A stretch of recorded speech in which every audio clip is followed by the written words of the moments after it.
तो कल हमारे देश के गृह मंत्री अमित शाह जी प्रकट हुए, और प्रकट हुए मैं इसलिए कह रहा हूं कि ये लोग गहरी नींद में सो रहे थे, कुंभकर्ण की नींद में सो रहे थे, आंख पर पट्टी बांध के धृतराष्ट्र बने हुए थे। इनको किसानों की पीड़ा दिखाई नहीं दे रही थी। इतनी असंवेदनशीलता, इतनी शर्तें, इतनी तानाशाही, इतना अहंकार। जब इन किसान भाइयों का वोट लेने के लिए होता है तो इनके सामने जाके आप नाक रगड़ते हो। और गृह मंत्री जी अब जब वो आंदोलन कर रहे हैं अपनी मांगों के लिए, तो आप पहले शर्त लगा रहे हो बुराड़ी आओ तब बात करेंगे, क्योंकि कोरोना आपके लिए दिल्ली में होता है लेकिन हैदराबाद में नहीं होता था।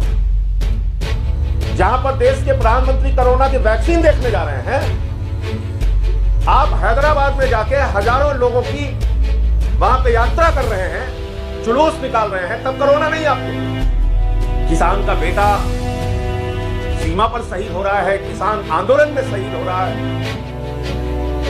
और आप हैदराबाद की सैर कर रहे हैं। जब संसद में भी यह पेश हुआ था तब भी हम लोगों ने इसका विरोध किया था, मुझे निलंबित भी किया गया था उस वक्त, और आरोप लगाया गया था कि मैंने माइक तोड़ा। आज तो गृह मंत्री अमित शाह जी से मैं पूछना चाहता हूं, किसानों की हड्डियां तोड़ी जा रही हैं, कौन निलंबित होगा? आपकी सरकार को कौन निलंबित करेगा? मैंने तो माइक तोड़ा था, तो किसानों की हड्डियां तोड़वा रहे हैं। पत्रकार बंधुओं को मेरा नमस्कार। इस वक्त देश का लाखों किसान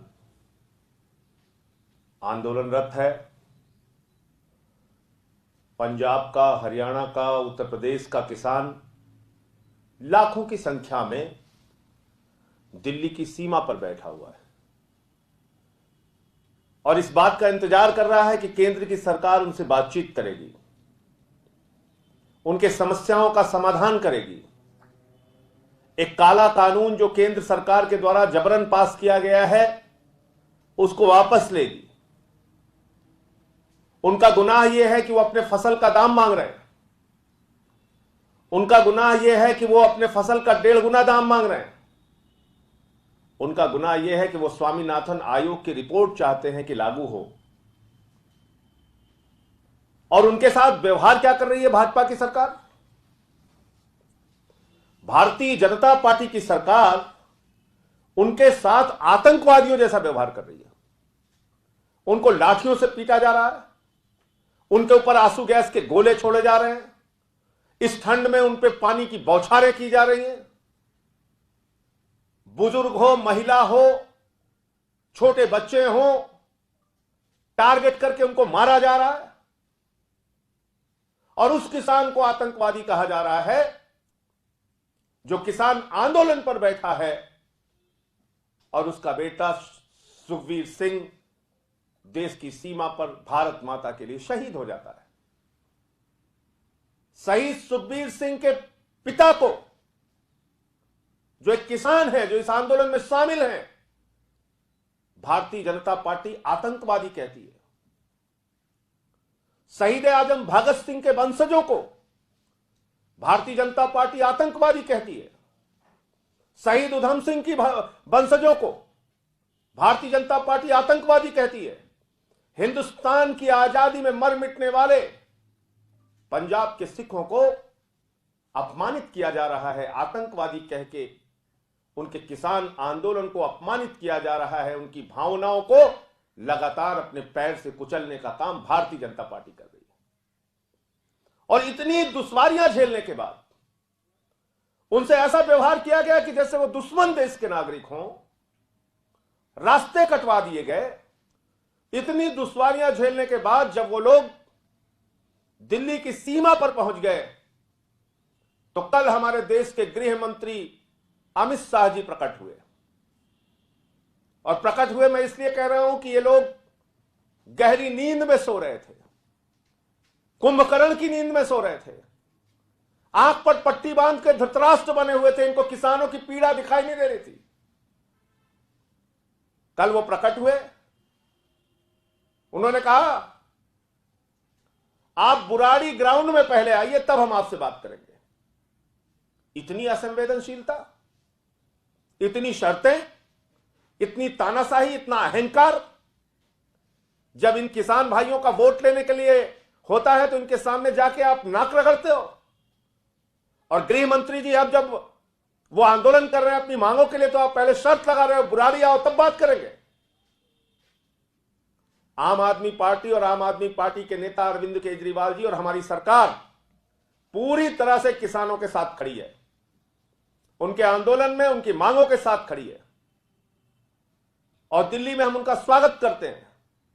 लेकिन किसान जहां पर आंदोलन करना चाहते हैं गृह मंत्री अमित शाह जी, आपको उनको आंदोलन करने की जगह वहां देनी चाहिए।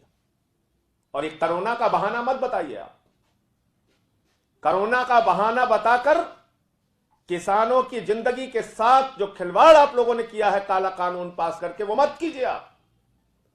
कि कोरोना आपके लिए दिल्ली में होता है लेकिन हैदराबाद में नहीं होता कोरोना।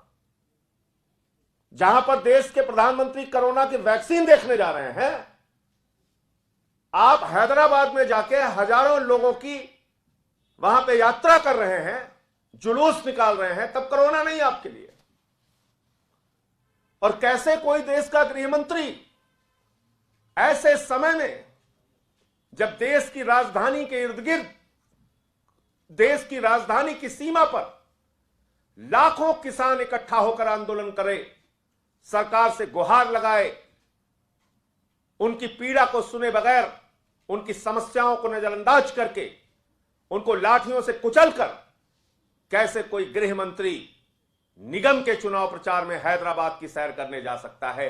इसका मतलब हिंदुस्तान की आजादी के बाद ऐसा गैर जिम्मेदार, असंवेदनशील और किसानों की समस्याओं से बेपरवाह गृह मंत्री हिंदुस्तान ने पहली बार देखा है, जो हमें अमित शाह के रूप में देखने को मिल रहा है।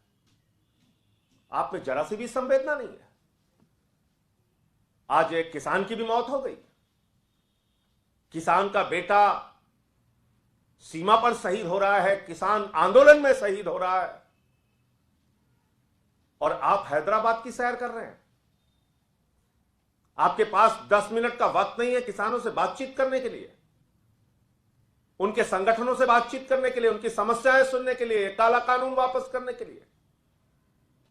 और ये काला कानून मैं बार बार इसलिए कह रहा हूं, जब संसद में भी ये पेश हुआ था तब भी हम लोगों ने इसका विरोध किया था, मुझे निलंबित भी किया गया था उस वक्त, और आरोप लगाया गया था कि मैंने माइक तोड़ा।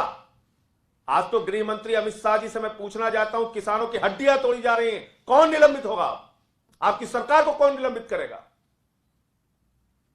मैंने तो माइक तोड़ा था, आप तो किसानों की हड्डियां तोड़वा रहे हैं, उनको गुंडा कह रहे हैं, उनको आतंकवादी कह रहे हैं। आदित्यनाथ का एक मंत्री है, वो कह रहा है किसान गुंडे हैं।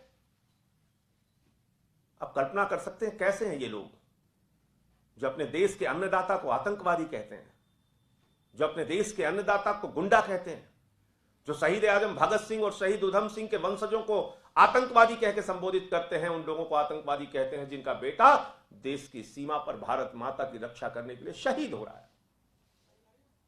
और इन सब चीजों से बेपरवाह होकर देश के गृह मंत्री अमित शाह हैदराबाद में निगम का चुनाव इतना महत्वपूर्ण है इनके लिए? किसान की पीड़ा महत्वपूर्ण नहीं, किसान के मुद्दे महत्वपूर्ण नहीं, किसान की समस्याएं महत्वपूर्ण नहीं? तो अमित शाह को अपने सारे कार्यक्रम रद्द करके पहले किसानों की समस्या का समाधान करना चाहिए। इसके बाद आपकी ये नौटंकी जो आपने कल आके किया कि आप यहां आइए, हम किसी भी समय बात करने के लिए तैयार हैं, ये सब नाटक से काम नहीं चलेगा। किसान को उसके मुद्दे का समाधान चाहिए। और आज जिस तरीके से प्रधानमंत्री जी ने वक्तव्य दिया और उन्होंने इस बिल की तारीफें की हैं, उससे स्पष्ट है कि भारत सरकार की मंशा, मोदी सरकार की मंशा, गृह मंत्री की मंशा, अमित शाह की मंशा किसानों के समस्याओं का समाधान करने की नहीं है, उनके साथ खिलवाड़ करने की है, उनकी भावनाओं के साथ खिलवाड़ करने की है, उनको लाठियों से पिटवाने और आंसू गैस के गोले उनके ऊपर बरसाने से है।